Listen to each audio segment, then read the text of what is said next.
todos manejamos más o menos incertidumbre y tenemos que habérnosla con ella, pero la política es el lugar donde se condensa esta incertidumbre con una mayor fuerza, ¿no? Forma parte de la naturaleza de la política una imprevisibilidad mucho más radical que en otros asuntos u oficios. Precisamente la inteligencia política consiste en la adquisición de unas competencias básicas generales, la capacidad de aprendizaje e innovación en orden a una adecuada gestión de la incertidumbre colectiva. Claro, esto, ¿quién lo hace, no? Casi todos preferimos dedicarnos a tareas que tienen menos riesgo. Yo creo que, por eso yo creo que la tarea de la política, que admiro yo profundamente, me parece que es una de las tareas que tienen una mayor centralidad en la sociedad actual y una mayor responsabilidad precisamente por esto, ¿no? Es decir, todos los agentes políticos, partidos, sindicatos, movimientos sociales, instituciones, gobiernos, padecen, por la propia naturaleza de los asuntos que tramitan, padecen una inevitable cortedad de vista. La política tiene que aprender porque opera en un entorno caracterizado por el dinamismo y la inestabilidad, pero sobre todo por la estrecha relación que la política guarda con el futuro. Decía un sociólogo alemán que la política es el intento de civilizar el futuro, civilizar, de conquistarlo y hacerlo algo, un espacio cívico, ¿no?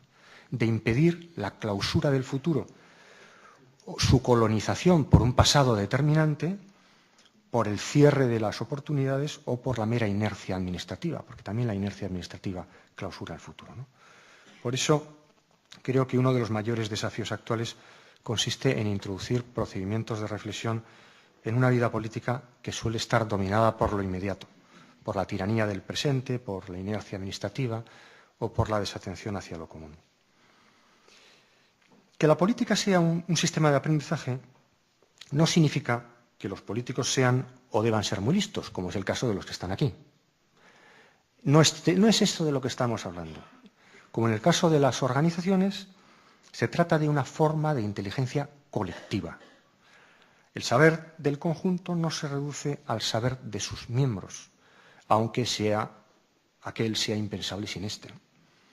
Puede haber habido, podríamos poner muchos ejemplos en la historia, políticos sabios de los que el sistema no se ha beneficiado apenas en términos de aprendizaje colectivo, ¿no? El saber de una organización no es el que está en la cabeza de sus miembros, sino en los sistemas de reglas, en la cultura de la organización, los procedimientos, las reglas, las rutinas, los procesos, los modos de resolver los conflictos, los sistemas de negociación, etc. La inteligencia colectiva es una propiedad emergente, suelen decir los biólogos, porque es un término que viene de la biología, una propiedad emergente de los sistemas sociales que no se basa. ¿Qué es una propiedad emergente? Una propiedad emergente es aquella en la que el todo es más que la suma de las partes. Es decir, una organización inteligente es una organización en la que hay más inteligencia que la mera suma de la inteligencia de las personas. Eso es una propiedad emergente. En este sentido podemos hablar de ya hablan los politólogos de esto, un aprendizaje gubernamental o de una inteligencia de la democracia. La cuestión es saber si nuestros sistemas políticos incorporan dispositivos para aprender o resultan incapaces de ello en virtud de su propia configuración. Bien, pues si tuviera que sintetizar cuáles son, a mi juicio, los principales temas de debate o perspectivas que se le plantean a este ejercicio inteligente de la política, podría mencionarse 4 desafíos fundamentales para el futuro. Seguro que a otros se le ocurren otros muchos. Yo he hecho aquí un esfuerzo de sintetizar, el tiempo es escaso, no se pueden decir muchas cosas. ¿Cuál me parecía a mí que podrían ser 4 perspectivas fundamentales desde el punto de vista de lo que aquí he tratado de explicar? Y se me ocurrían que serían los siguientes. Primero, mejorar la calidad del espacio público. Segundo, transformar deliberativamente la democracia. Tercero, desarrollar una nueva gramática de los bienes comunes. Y cuarto, aprender el lenguaje de la cooperación. Y en lo que me queda, sin faltar a la promesa de acabar a tiempo, voy a tratar de explicar cada uno de estos 4 puntos. Primero, mejorar la calidad del espacio público. Bueno, yo creo que hoy en día el concepto de espacio público es un concepto central y es el hilo conductor de la renovación de la filosofía política y de la renovación de nuestras prácticas democráticas. Es un concepto que emergió en el siglo XVIII y desempeñó un papel fundamental en la configuración de nuestras democracias, pero que me parece que está necesitado hoy de una nueva redefinición o de una actualización. No se trata solo de adaptar a las sociedades contemporáneas un proyecto de organización de la sociedad que fue concebido en la época de la Ilustración. Y entre medio ha habido despliegue espectacular de los medios de comunicación, desarrollo de las ciudades, etcétera, etcétera. No se trata solo de esto, ¿no?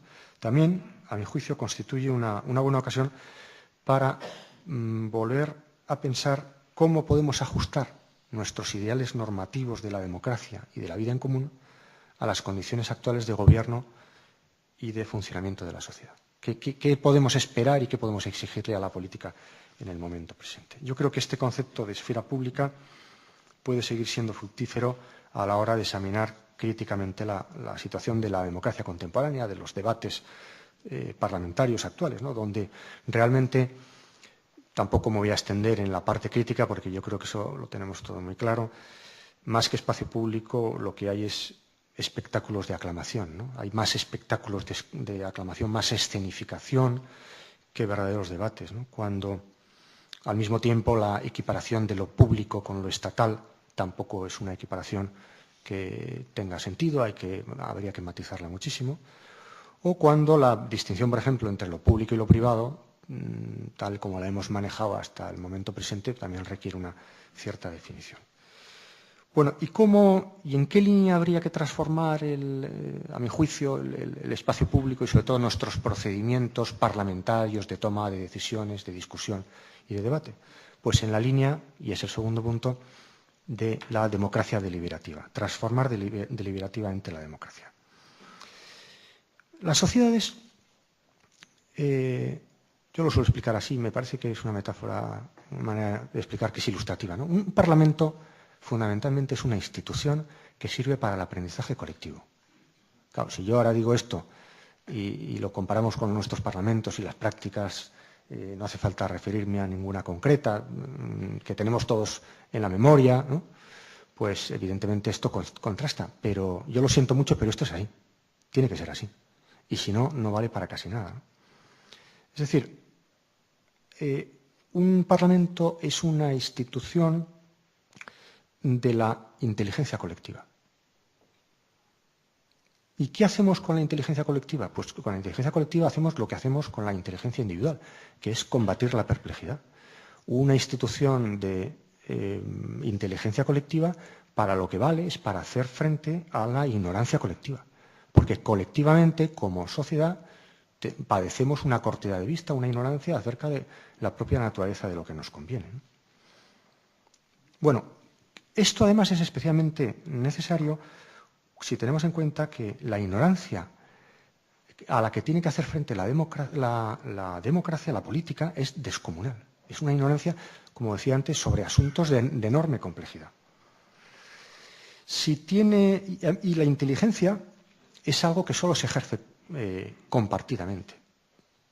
Una sociedad madura ensaya procedimientos, ámbitos, instituciones para experimentar acerca de sí misma, para dotarse de espacios de reflexión y de deliberación. Y esto es algo que solo puede hacerse comunicativamente, porque, no lo olvidemos, comunicar, en el fondo comunicar, es algo que ha de hacerse cuando se ignora y se quiere superar la ignorancia. En el fondo la gente que comunica, comunica porque ignora, no comunica porque sabe. Lo demás es un ritual de notificación. Bueno, creo que esta idea de la democracia deliberativa lo que viene